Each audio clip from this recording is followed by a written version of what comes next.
What's up, everybody? Welcome to another episode of the Brooklyn Boxing Podcast. I'm here with heavyweight Adam Kownacci from Brooklyn. Welcome to the show.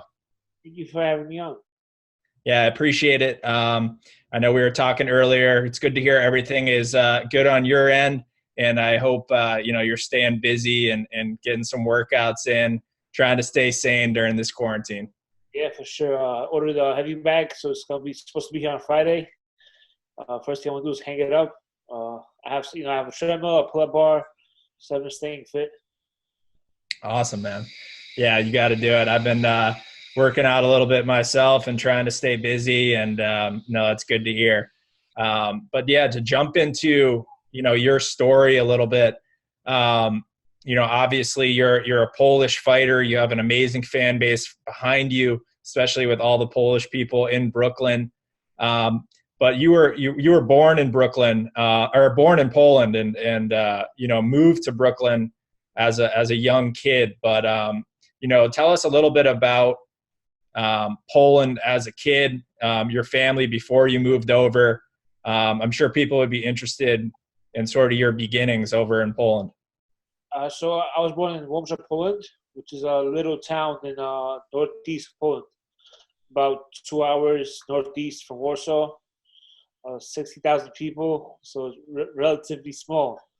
When we were 7, my parents won the Greek lottery, and they packed their bags and came to the States. So me and my brothers have a better life, a chance of, because American dream.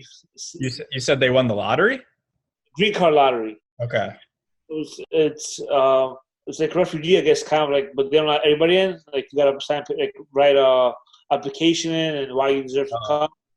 Because Poland was still a developing country and it wasn't that great, so that's why people apply for this stuff, and parents were lucky enough to win it.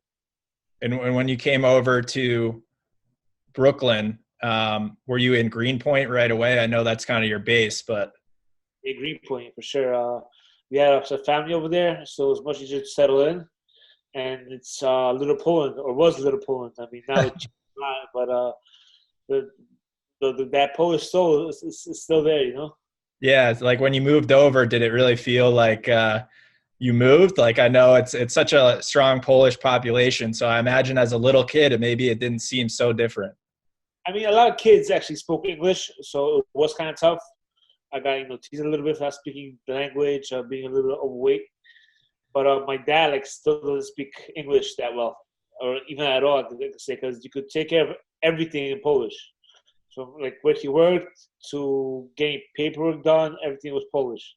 Ordering food, Polish meat markets, Polish church. So you didn't really get to speak English. And the Polish, they have good food, so I can imagine in Greenpoint, you guys probably had all the good spots, right?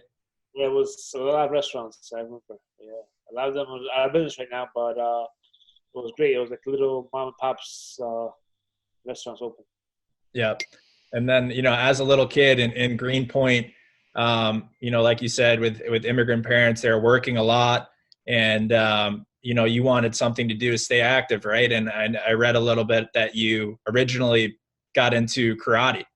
Yeah, so karate was, I think, the first organized sport that I played. Well, that was the junior Knicks, the junior Mets, the local YMCA. But karate was the first sport I wanted to do. Like growing up, watching movies with Bruce Lee and Van Damme, like Bloodsport and Enter the Dragon.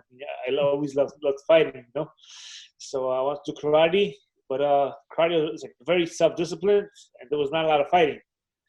So it kind of drew me out. I always liked the sparring and that stuff, but there wasn't a lot of that stuff. So how long did you stick with karate? I was a yellow belt, so maybe half a year. Okay. So pretty quick experience with karate, but you enjoyed it? Yeah, but for a little kid, Yeah. it's a long time. Yeah, right, true. And then was that part of, I guess, from karate? I know you didn't start boxing till some years later, but clearly that kind of must have stuck with you, right? In terms of combat, you enjoyed that aspect of the one-on-one sport via the team sports that you were also playing? Sure. the ball's in your hands when you play basketball. I mean, when you fall. Where in basketball, you have teammates that you got to support on, and sometimes you're not the best player, so you don't really get the ball that much, you know. All you could do is like hustle, but I like being like the main guy, you know. And the boxing, I was able to do that, you know. Yep. And then you know, moving along in your story, you eventually come to boxing, and I know you started out at Gleason's around the age of 16. And your career kind of took off from there in terms of the amateur, but I don't know if there's any backstory prior to that in terms of why you got into the gym and why you went to Gleason's. I actually started off training in Astoria, Queens.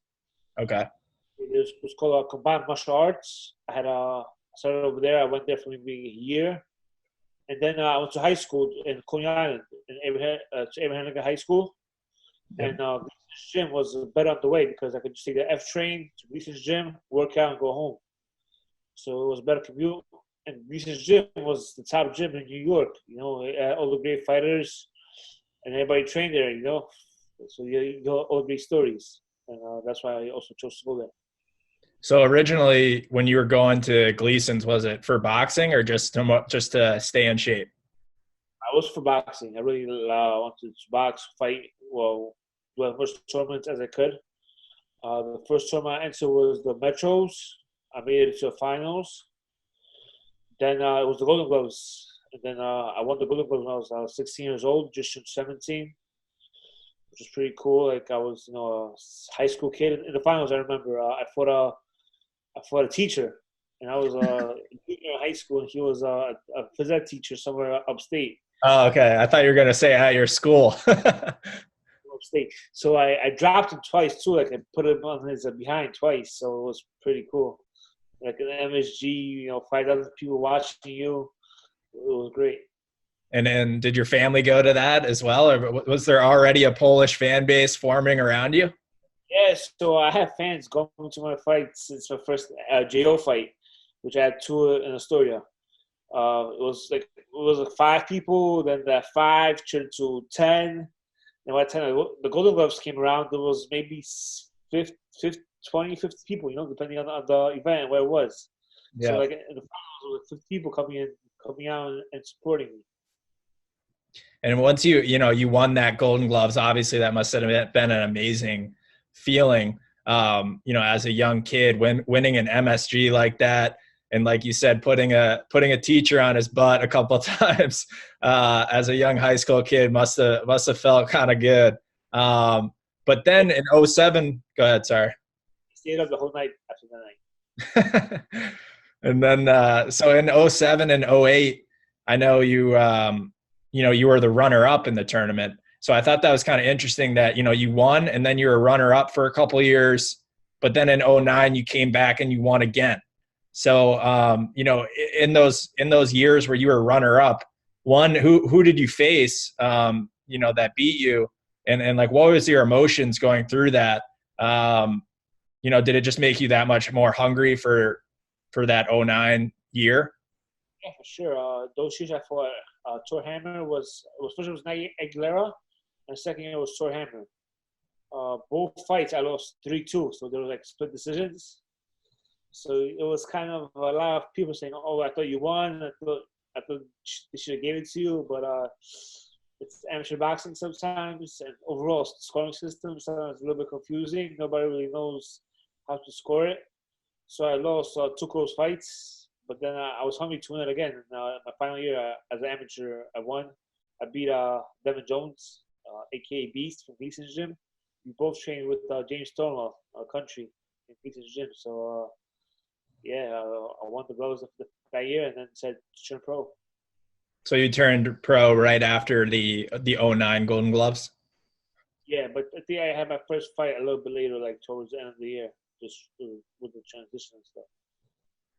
And at the beginning of your career, you know, still, of course, fighting out of Brooklyn, you're starting to build that Polish fan base, that rabid base that is so, you know, it's so great seeing today, especially at Barclays, the Sea of Red. It's you know, really quite the scene. But early in your career, when you're still building that up, a young guy in boxing, and I know that you got some great sparring experience, although, you know, you dealt with some injuries with Vladimir Klitschko.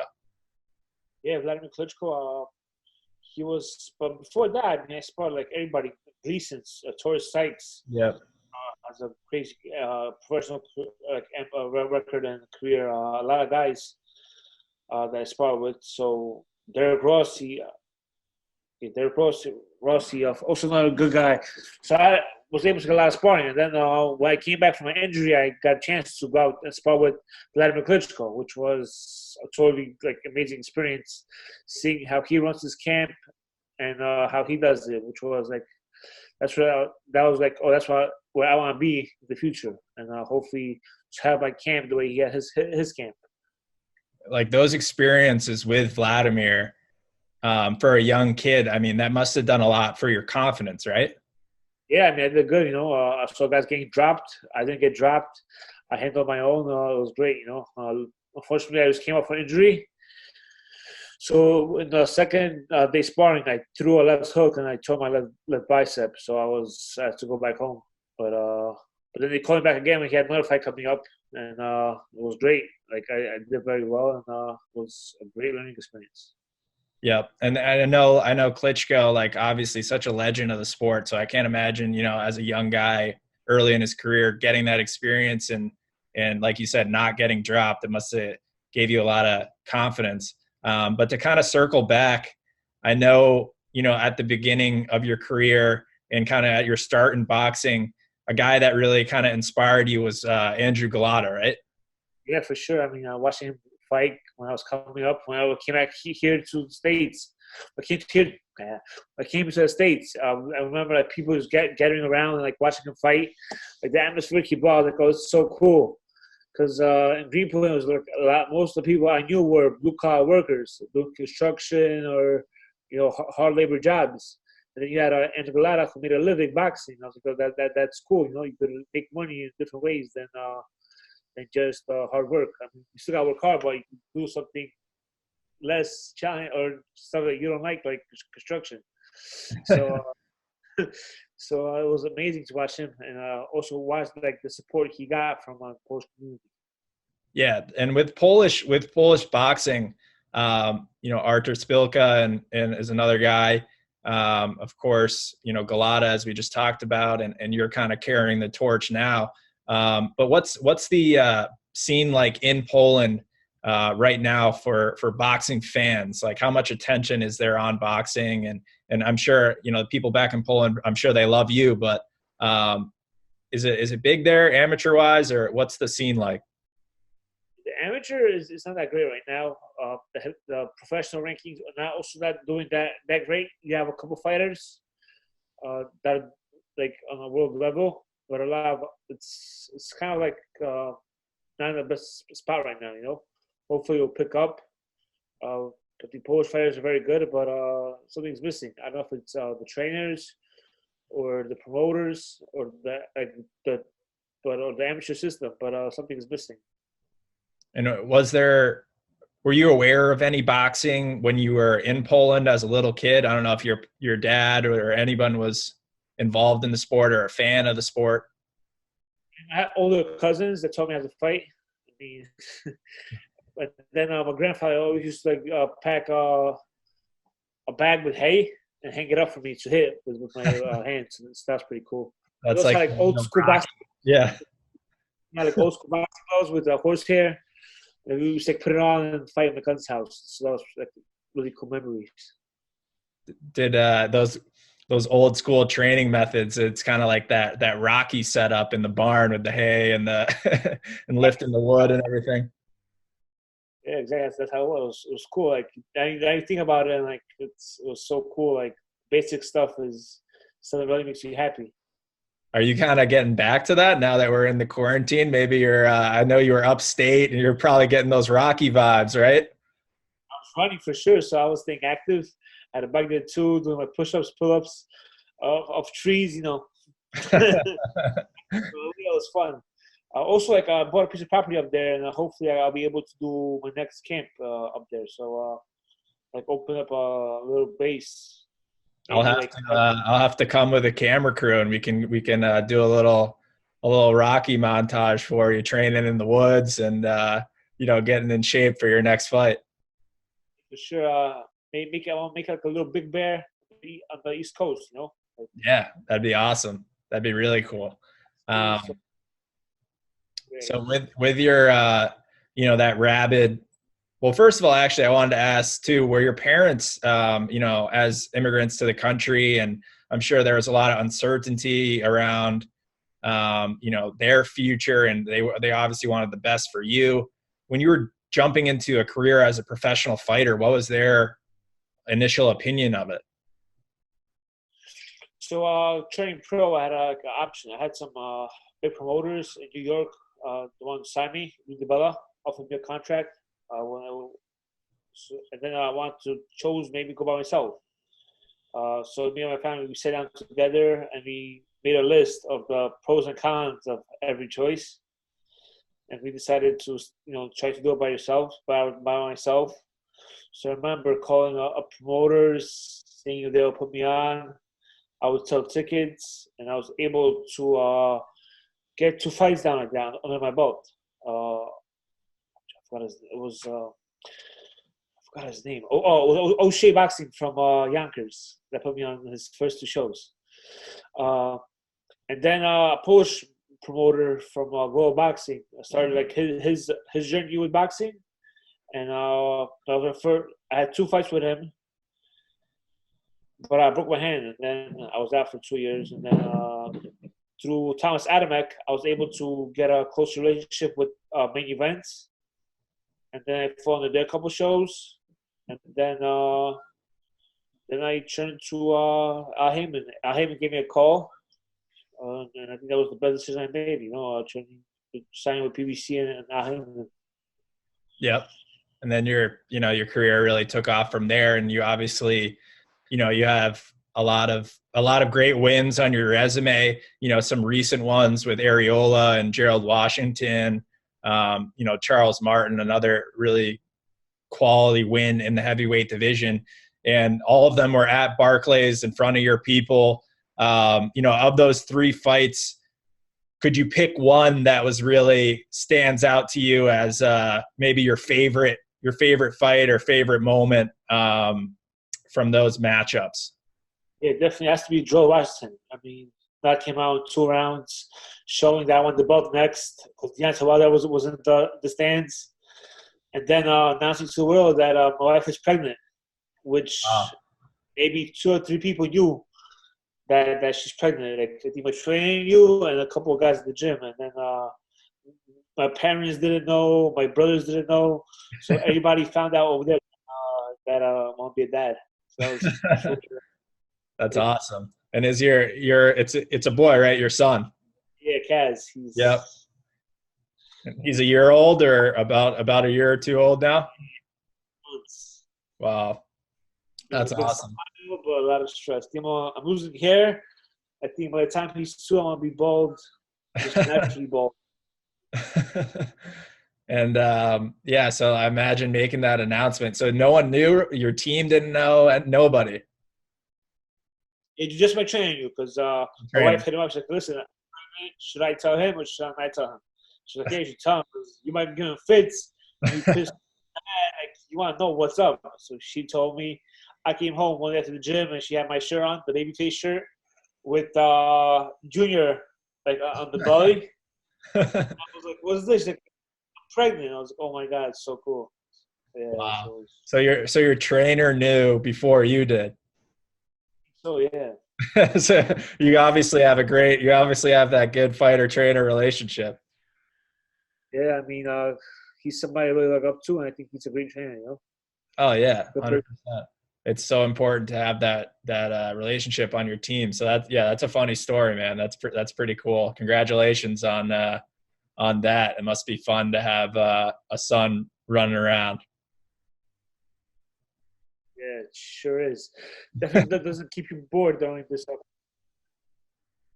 And yeah, man, that's awesome. So, of those 3 fights that we just mentioned, obviously you picked that Washington fight, and Areola, that was an awesome fight as well. because he just brings the action, and so do you. You don't take a step back, and you know, those are really 3 awesome fights at Barclays in front of your rabid fan base. I feel like it grows with every fight. What do you feel about fighting in front of no fans? You know, there's a lot of conversation with, of course, the UFC has been having events with no fans in the crowd, and they've gone pretty smoothly. Eddie Hearn over at Matchroom and DAZN, I know he's talking about some things. I'm sure PBC is considering it. So if they were to do that and give you an opportunity to get back in there, what are your thoughts on fighting in front of an empty stadium? Yeah, so I mean, I fought in March just before all this happened. Like, I think my fight was like the last major boxing event before we went to shutdown. I mean, unluckily I lost, but this quarantine gave me a lot of time to think and like look what mistakes I made. But fighting like without no fans would suck. Like, especially knowing the army I bring, all the red shirts, the chanting, the flags they bring. I mean, I'll miss it. Like, it's part of like me, like who I am, and it's awesome. But I mean, boxing also I pay my bills, so if that's what I have to do, fight with no fans, I mean, then so be it, you know. Yeah, and is there any sort of timeline on that? I know like the PBC and no one set out, and at least in the boxing world, you know, no one has set any firm dates or any locations where it could happen, but I just gotta imagine that at some point there will be an announcement, and you know, they're gonna make some fights at some point. So would you be up for something towards the end of the summer, or I guess like how soon would you be willing to get back in? Yeah, I'm still waiting. So some people like call from like different countries, but I'm not getting on planes because I'm not risking me getting sick. And then like I'm also with I think one of the best promoters right now with PBC. I mean, you fight on Fox with such a huge fan base and stuff. But I feel like everybody's waiting for someone to make the first move. I mean, UFC made it. They had the shows in Florida. So I feel one of the boxing promoters going to follow soon after, and we're going to see what's going to happen. Yeah. And I guess in your comeback fight, you know, obviously, you know, your last fight didn't go your way. Were there any things, you know, that you've drawn from that you know you're going to change going into your next fight? Or I guess what really went wrong there for you in that matchup with Helenius? I got caught a good right hand. I mean, coming in, he pivoted out. It caught me. The referee knocked him down a slip, but it was definitely a knockdown. The way I fight, I felt my pride was hurt a little bit, and then I came forward instead of maybe taking a step back and trying to recuperate, because that was a good right hand, you know. And he followed up with a 3-punch combo, put me on my behind. I got up again, and then he just threw a lot of shots, you know, and the ref thought I was hurt and ended the fight. So yeah, but it's part of the game, you know. You win some, you lose some. You obviously learn from your mistakes, and hopefully you get a rematch when we go again, and I can prove that was just it wouldn't happen again. It was my mistake. Yeah, no, definitely. I mean, I was even on the scorecard. I was up 4. I think on one post I was up 4-0, and the other one I was up 3-1. So I was definitely in control of the fight. It's the big boys, you know. We have a lot of power before getting out of shots, and I just got caught with a good shot. Yeah. No, I mean, when I was watching the fight, I would agree with the judges. You know, you were really kind of controlling the fight, and seemed like you were really pressuring him.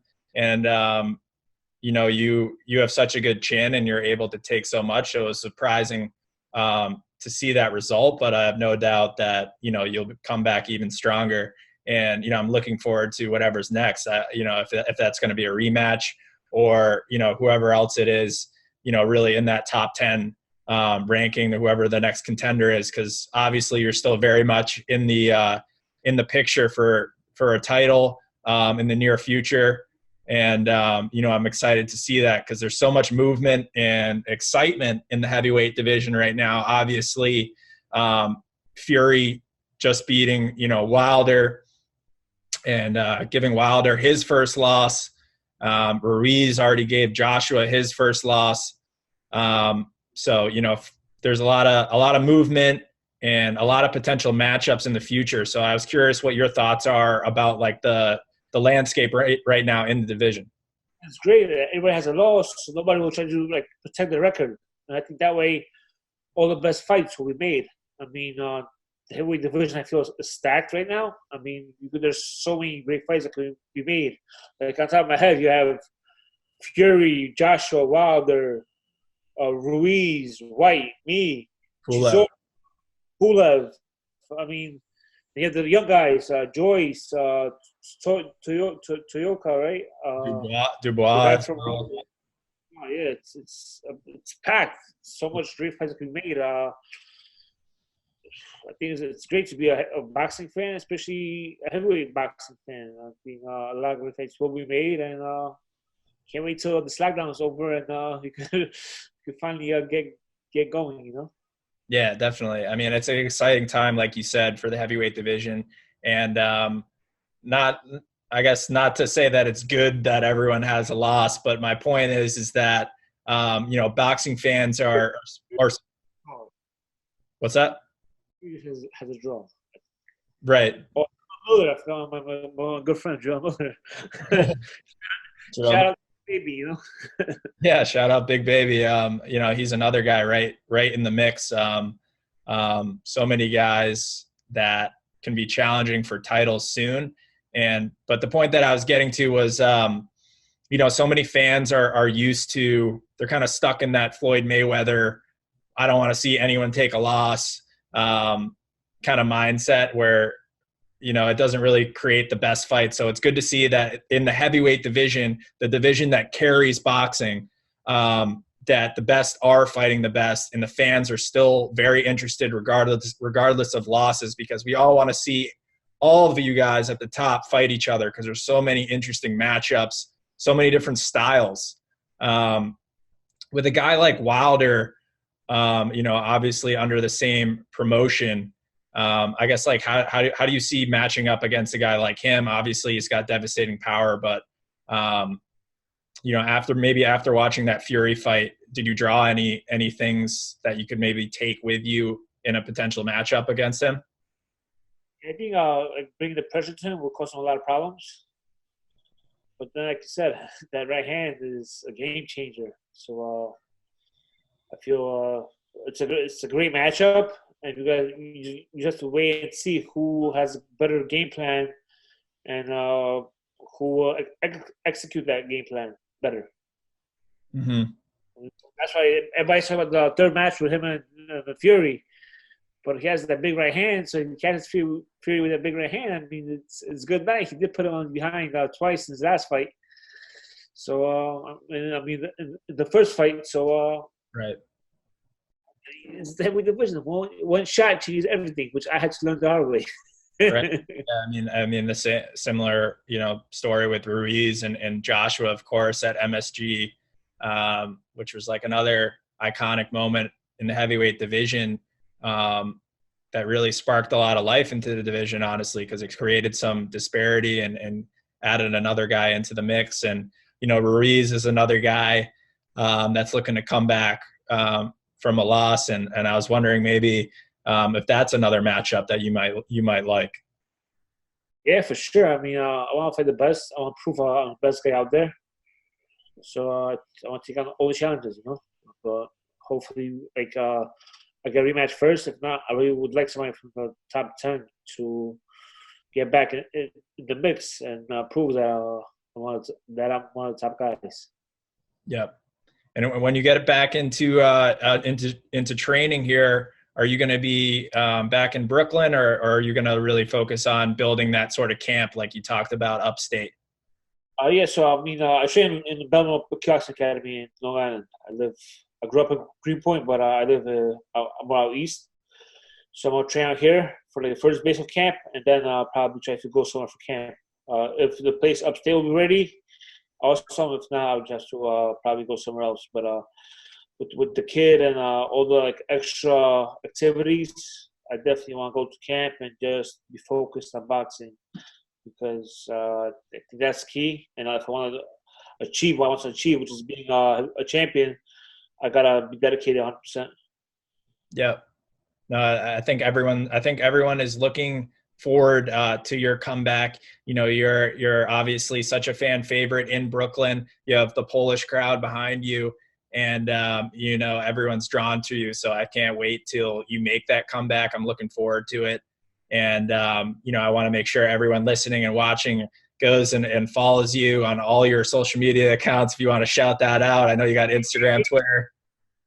Thank you, baby feet. But just like you said, like even though I'm Polish, I was raised in Brooklyn, in New York. So I think I also got a big following of New Yorkers following me and being supportive. That's true. That's true. I just you always remember the sea of red at Barclays, you know. So it's just like you know, it just feels like Poland is in the arena. But that is so true. You know, you're a Brooklyn fighter. It's a Polish passport for the night, I guess, right? Exactly. So yeah, but like you said, you're a Brooklyn fighter, and you know, all of New York is rooting for you in the heavyweight division. You're our guy, so we want to see you do well. So I can't wait for your comeback. So go follow him on Instagram and Twitter, and I can't wait to see what's next for you. You know, thanks a lot for coming on and talking a little boxing with me today. Thank you for having me on. Appreciate it, man. So everyone, go check out this interview at THEPODMATRIX on YouTube. Follow me at Brooklyn Boxing Podcast on Instagram, and this will be dropping soon. So can't wait for you guys to see it. And thanks again, man. Appreciate it.